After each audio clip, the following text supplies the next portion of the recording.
Hello dear students, welcome to all. आज हम 10th class की हमारी जो पोइम नंबर फर्स्ट है डस्ट ऑफ स्नो, उसका डिस्कशन करने वाले हैं। बड़ी ही इंटरेस्टिंग पोइम है और बहुत ही इंटरेस्टिंग के होने के साथ साथ में काफ़ी इजी पोइम है। यहाँ पे केवल हमारे पास में केवल 2 स्टेंजा है। तो डस्ट ऑफ स्नो जो पोइम है, पहली चीज़ हम समझते हैं डस्ट ऑफ स्नो का मीन क्या है। ठीक है, डस्ट ऑफ स्नो का मीन क्या है। देखो, डस्ट का मीन क्या होता है, धूल होता है, और स्नो का मीन क्या होता है, बर्फ। डस्ट ऑफ स्नो का मीन है बर्फ की धूल। अब बर्फ की धूल कैसे, बर्फ की धूल होने का मीन है small particles of A dust. समझ रहे हो, बर्फ की धूल का मीन है small particles of A dust.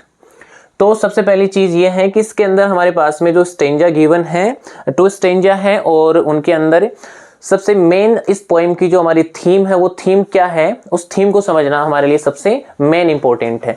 तो इस पोएम की जो हमारी थीम है वो है some small incidents in our life have big impact, कि हमारे जीवन में कुछ स्मॉल इंसिडेंट्स, कुछ छोटी छोटी घटनाएं होती हैं जिनका हमारे जीवन में क्या होता है, बिग इम्पैक्ट होता है, बड़ा इम्पैक्ट नजर आता है। ठीक है, तो उसी तरीके से ये पोएम है जो कंपोज की गई है रॉबर्ट फ्रॉस्ट के द्वारा। ठीक है, रॉबर्ट फ्रॉस्ट क्या है, इसके पोइट हैं। तो रीड करते हैं फर्स्ट स्टेंजा।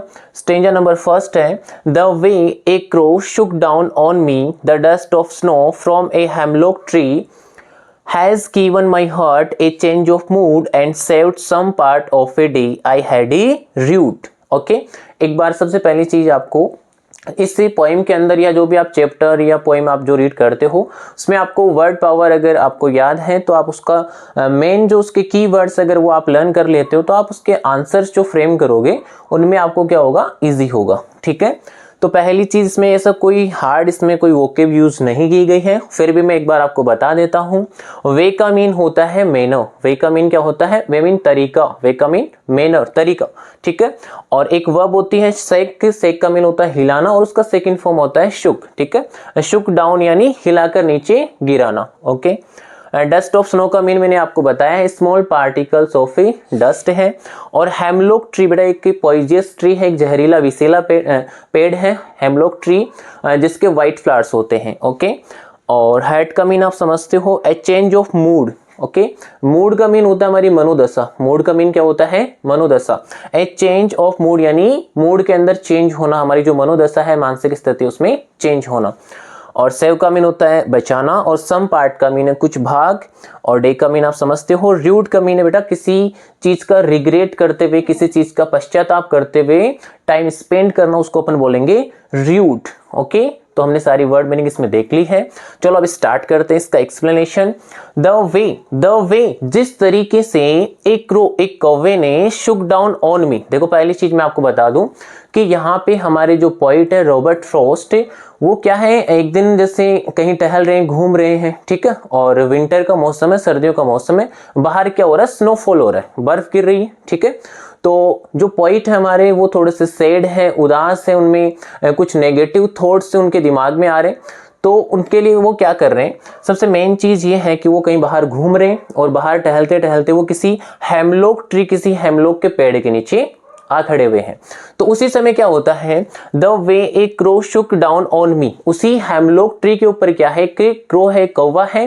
तो उसी समय क्या करता है, जिस तरीके से the way a crow shook down on me the dust of snow, जिस तरीके से कुछ स्नो पार्टिकल्स, कुछ बर्फ के छोटे छोटे कण जिस तरीके से कौवे ने हिलाकर मेरे ऊपर गिराए, फ्रॉम ए हेमलॉक ट्री, एक हेमलॉक के पेड़ से, has given my heart A change of mood, इससे मेरा जो हार्ट है, मेरा जो मूड है, मनोदशा है, उसमें एक पूरी तरीके से क्या हो गया, चेंज हो गया, एक बदलाव हो गया।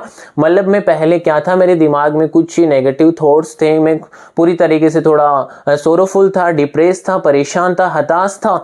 तो उसी समय जब मैं हेमलॉक ट्री के नीचे गया तो वहां पे क्या हुआ, किसी क्रो ने क्या किया, मेरे ऊपर कुछ स्मॉल पार्टिकल्स ऑफ डस्ट वो गिराए, जिसकी वजह से क्या हुआ, जो मेरा मूड है वो चेंज हो गया। And saved some part of a day, और जिस डे को मैं रिग्रेट करते हुए, पश्चाताप करते हुए, डिप्रेशन में, नेगेटिव थॉट्स के अंदर मैं स्पेंड कर रहा था, उसको मैंने क्या कर लिया, सेव्ड, मैंने बचा लिया, some part of a day, मेरे दिन का कुछ पार्ट मैंने क्या कर लिया, बचा लिया। ठीक है, अब देखते हैं। The poet was standing under A hemlock tree. जो पोइट था, अगर आपके बेटा क्वेश्चंस आएंगे तो आपको आंसर, एक बार मैंने आपको पूरी चीजें हिंदी में एक्सप्लेन की है।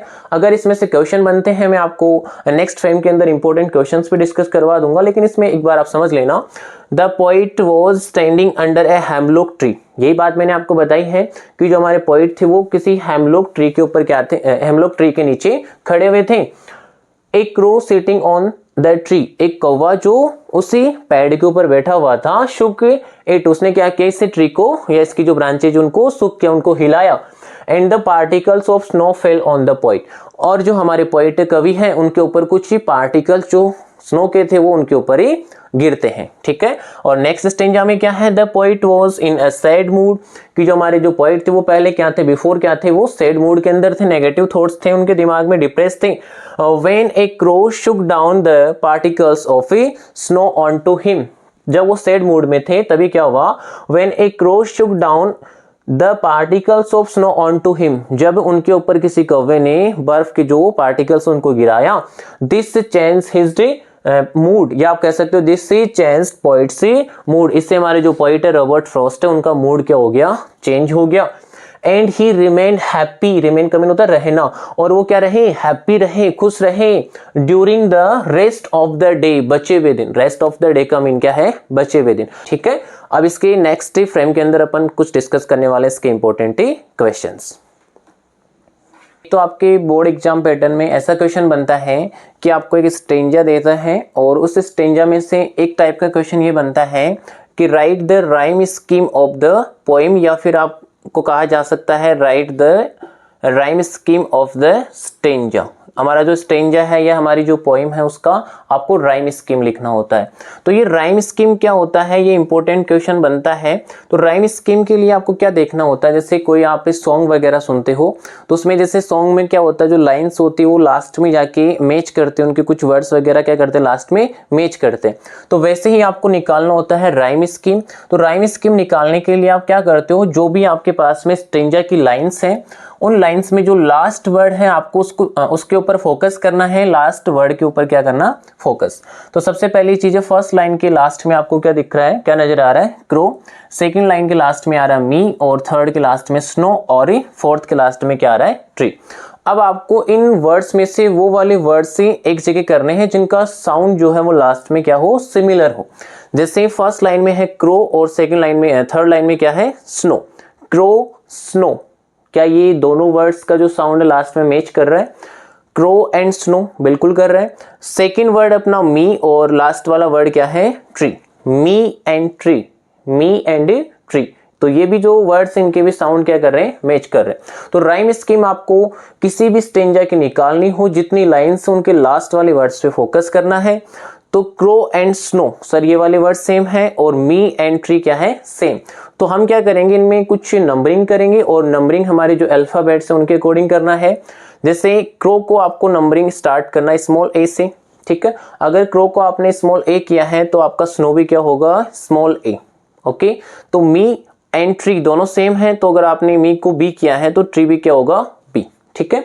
तो राइम स्कीम कैसे निकल के आएगी, ए बी, ठीक है। तो ये तो हो गई हमारी इस पोएम की जो राइम स्कीम है। किसी भी पोएम की, किसी भी स्टेंजा की अगर आपसे राइम स्कीम पूछी जाए तो आप लाइंस की जो भी लास्ट वर्ड्स उन पे फोकस करना, और आप उनका जो साउंड उनको देख सकते हो। तो इस वाले स्टेंजा की जो राइम स्कीम निकल के आ रही है वो क्या निकल के आ रही है, ए बी। एक क्वेश्चन बेटा इंपॉर्टेंट क्वेश्चन बनता है। अब सेकंड क्वेश्चन जो अपन स्टेंजा पढ़ा है उसका जो एक्सप्लेनेशन देखा है उसके अकॉर्डिंग मैंने यहाँ पे कुछ क्वेश्चंस लिखे हैं, इंपॉर्टेंट है बोर्ड एग्जाम के पॉइंट ऑफ व्यू से। Who was sitting on the tree, who was sitting on the tree. तो मेरे प्यारे बच्चे जितने भी हैं वो बता सकते हैं who was sitting on the tree. तो इसका आंसर होगा the crow was sitting on the tree, ठीक है। वन लाइनर क्वेश्चन है तो वन लाइनर इसका आंसर निकल के आ रहा है, the crow was sitting on the tree. Second question है इसमें, what did the crow do. Question बोल रहा है what did the crow do, कि जो क्रो है, जो कौवा, उसने क्या किया। तो जैसे आपने स्टेंजा पढ़ा है, स्टेंजा में आपने हिंदी एक्सप्लेनेशन में देखा होगा कि जब पोइट जो है वो हेमलॉक ट्री के नीचे जाते हैं तो क्रो क्या करता है, उनके ऊपर जो स्नो पार्टिकल्स उनको क्या करता है, ड्रॉप करता है, गिराता है। तो क्या होगा, what did the crow do, तो आप लिखोगे the crow shook down the small या tiny particles of snow on the poet.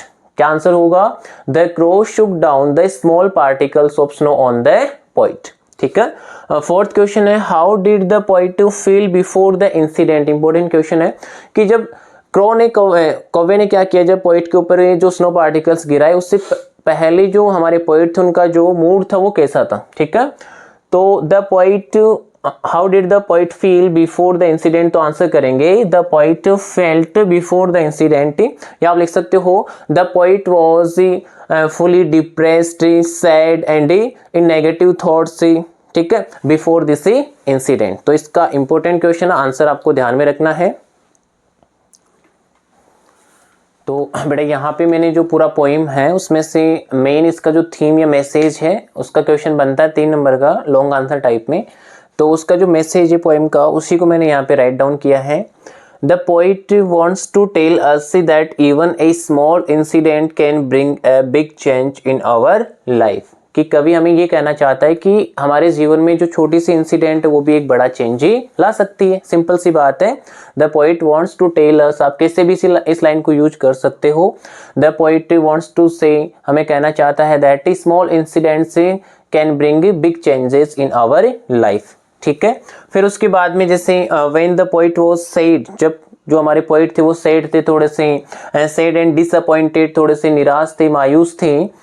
A small natural event, एक स्मॉल नेचुरल इवेंट क्या हुई उनके साथ में, dust of snow falling on A him, कि जो डस्ट ऑफ स्नो है उनका उनके ऊपर गिरना, ये एक छोटी सी नेचुरल इवेंट हुई उनके साथ में। चेंज्ड हिज मूड कंप्लीटली, और इससे क्या हुआ, जो पोइट है उनका जो मूड था, जो सैड थॉट्स थे वो पूरी तरीके से चेंज हो गए।